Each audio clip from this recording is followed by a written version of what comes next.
99% ya waliookoka matatizo yao ya rohoni na ya mwilini yanasababishwa na madhabahu ambazo zimewashikilia.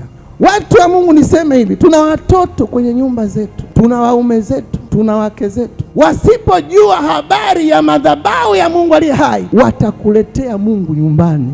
Mtoto wako anasoma boarding school, ni kweli, anaongea English nzuri, ni kweli, lakini hana Mungu. Anakuletea Mungu mgeni nyumbani. Elimu ni nzuri sana, lakini mfundishe ajue kuna madhabahu ya Mungu aliye hai. Madhabahu ni kitu cha kiroho, na vitu vya kiroho havionekani kwa macho ya damu na nyama. Upo kanisani halafu unateswa na madhabahu za shetani. Bahati mbaya, kama mchungaji wako ana madhabahu za kigeni, na wewe utakuwa na madhabahu za kigeni. Walokole wengi wameshikiliwa na hizi madhabahu.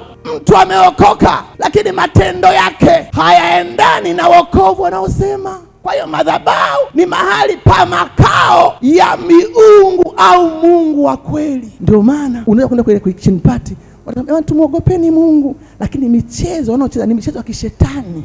Ni kwa sababu hawamtaji Mungu wa kweli.